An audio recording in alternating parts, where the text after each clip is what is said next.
Hello guys, welcome back to my channel. Claire बोलती है, मैंने सुना है कि वो राजकुमारी के दाहिने हाथ के ऊपर काम करती है, नॉस्ट्रिंग कैसल के शाही को रोकता है। लेकिन सोचिए, यह आदमी एक शूरवीर था। मुझे शुरू से ही कोई मौका नहीं मिला है ना। जैसे क्लेयर बंदरगाह पर राजा रिगुल का महल, यह आपके समुद्र डाकू जहाज का काम करता है ना। क्लेयर बोलती है, हाँ ये सही है। वो बोलती है, एक शाही महल पर हमला करना नॉटिंग द्वीप के लिए बहुत मुश्किल काम होता है। दूसरे के चेतावनी के रूप में मेरे पास अपराधी का सिर लेने के अलावा कोई विकल्प नहीं है। यदि आप असफल हुए तो आपको पकड़ा लिया जाएगा और मार दिया जाएगा। मैं इसके लिए तैयार था, लेकिन यदि आप अपने समुद्र डाकू दल के सभी रहस्य को यहीं और अभी उजागर कर देंगे तो मैं तुम्हारी जान बख्श दूंगा। वो जहाज कावेल समुद्र डाकू का मुख्य जहाज नहीं था, है ना। उनकी असली ताकत क्या है, वो कितने शक्तिशाली है, कौन सा जहाज सबसे अधिक मरकज क्षमता रखता है और कौन सबसे बड़ा खतरा है।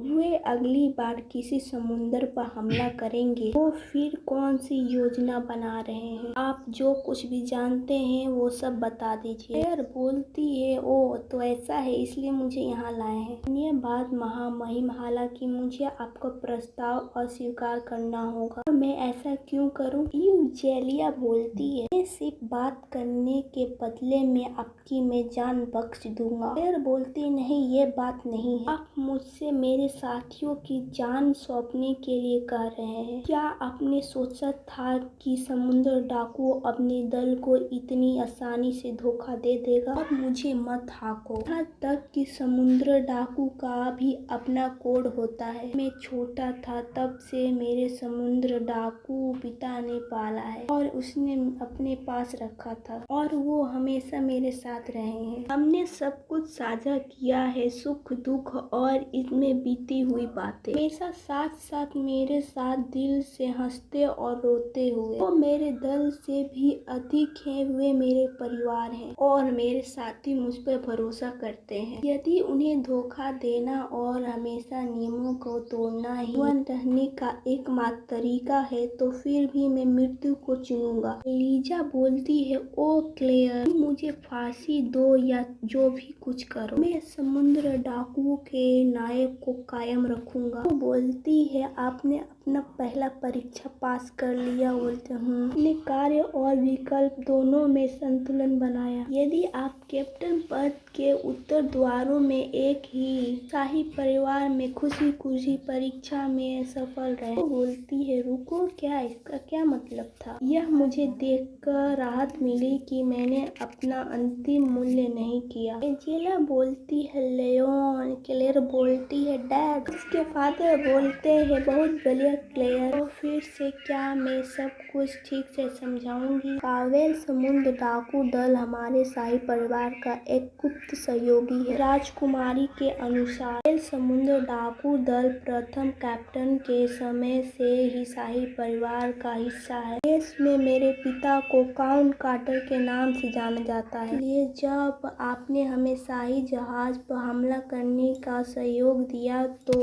यह परीक्षा का मुख्य बिंदु नहीं था। क्लेयर बोलती है, यह सिर्फ एक पुष्टि करने के लिए था कि मैं परीक्षा के लिए काबिल हूँ या नहीं। तो फिर अगली परीक्षा कब होने वाली है? क्लेयर के फादर बोलते हैं, सही सेलोन रॉयल परिवार के साथ आपके काम के माध्यम से और हम आपकी योग्यता का भी परीक्षा लेंगे। फिर हम देखेंगे कि आप कैप्टन बनने के योग्य है या नहीं। क्लेयर बोलती है, काउंट समुद्र का दल कैप्टन बनने के लिए ये शर्तें हैं। तो ये सब कुछ सही था। तो फिर परीक्षा के लिए विकल्प वस्तु क्या है? क्लेयर, हमें एक नरसंहार की घटना को जांच करने के लिए आपकी आवश्यकता है। समय सीमा 1 माह। प्लीज अपराधी के बारे में पता लगाएं और तब तक हमें इसकी रिपोर्ट करें। अपनी जांच के उदाहरण के माध्यम से मैं आपको घूमने का मौका दूंगा और काउंट क्लेयर की बेटी का नाम दूंगा इसको खोजने के लिए। इसलिए मैंने कैप्टन एल्फोर्ड को भी इसके लिए शामिल किया है। वो आदमी, क्लेयर बोलती है, क्या वो मेरे सीनियर है? सूरज की रोशनी गर्म लगती है। अपने मन में बोलती है, मुझे पता है कि यह जहाज कहाँ जा रहा है। कोई बोलता है, क्लेयर वे क्या सोचते हैं, वे कौन है? बिल्कुल सही व्यवहार करते हुए मुझे लेडी क्लेयर कहकर पुकारते हुए। अब वे आमतौर पर लेडी क्लेयर चिल्लाते हैं तो लेडी क्लेयर बोलती है, लेडी क्लेयर जागो, लॉर्ड एल्फोर्ड आपका इंतजार कर रहे हैं। वो बोलती है, एल्फोर्ड मैं अब किसी भी समुद्र डाकू जहाज पर नहीं हूँ, अब से मैं महल में रहूंगी। फिर सीन कट होता है। राजकुमारी युवा के साथ मुकाबला करते समय मुझे अपनी शक्ति का पता चला और वो यह है कि रोज हत्याकांड की जांच करती है। वाविन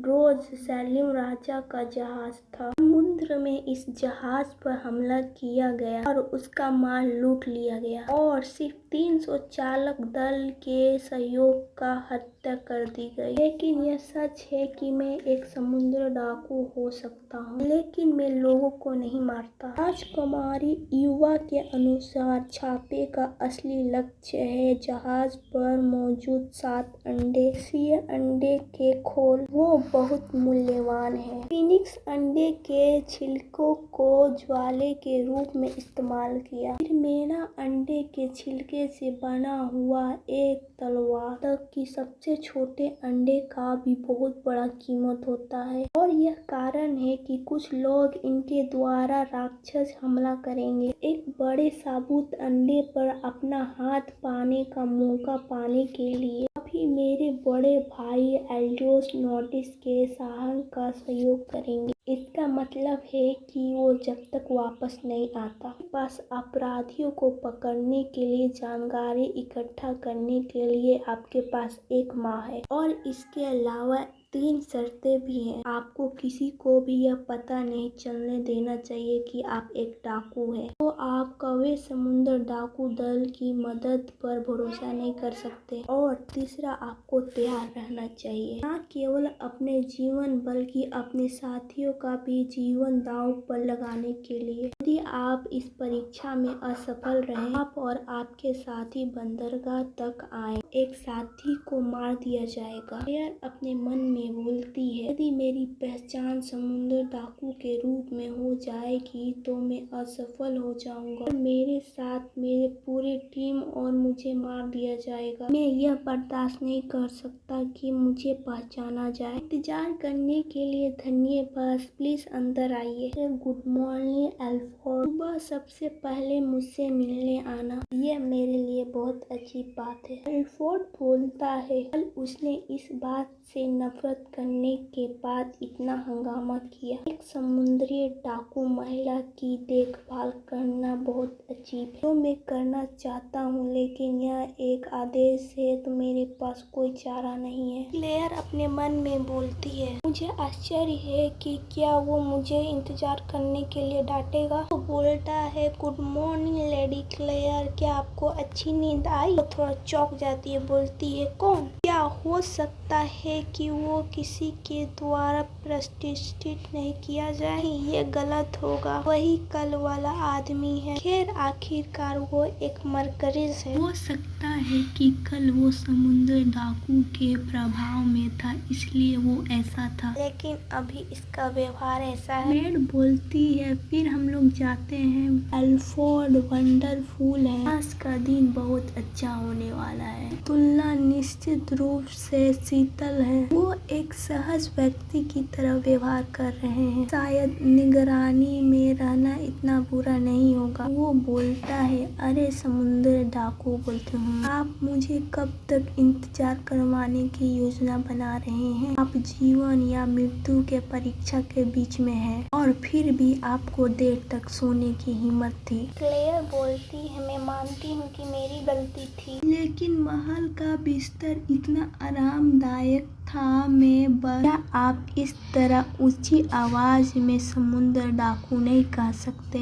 अगर मेरी पोल खुल गई तो मैं असफल हो जाऊंगा, तुम्हें पता है ना। वो बोलता है, जब नौकरानियां आस पास थी तो मैंने एक अच्छे इंसान की तरह व्यवहार किया था, लेकिन तुम वास्तव में समुद्री डाकू हो। मुझे डाकू महिला बोलना बंद करो। फोर्ड बोलता है, इस समय आसपास कोई नहीं है तो इतना रूड बनने की कोई जरूरत नहीं है। यह आदमी, यह इसका असली स्वभाव है ना। फोर्ड बोलता है, मैं इतना लापरवाह नहीं हूँ कि मैं आपकी पहचान बता दूँ। और अपना समय बर्बाद मत कीजिए। वैसे चिंता मत करो, ऐसा लापरवाही मैं गलती नहीं करूँगा। क्लेयर बोलती है, देखना मैं एक अच्छी महिला की तरह व्यवहार करूँगा। वो बोलता है, मुझे मत बताओ कि ये एक शिष्टाचार था, मुझे इस बारे में बुरा महसूस होता है। वो बोलती है, सीन कट होता है। क्लेयर बोलती है, क्या मेरा प्रयास अजीब था? मैं कसम खाती हूँ कि मैंने पहले भी एक कठपुतली की तरह देखा था, वो भी ऐसा व्यवहार कर रही थी। वैसे असली कूलिंग महिला कैसे व्यवहार करती है, लेकिन मैं ये किसी से नहीं पूछ सकता, ये तो गलत बात है ना। फिर वो कुछ अचानक देखती है। मेड बोलती है, ये कपड़े। फिर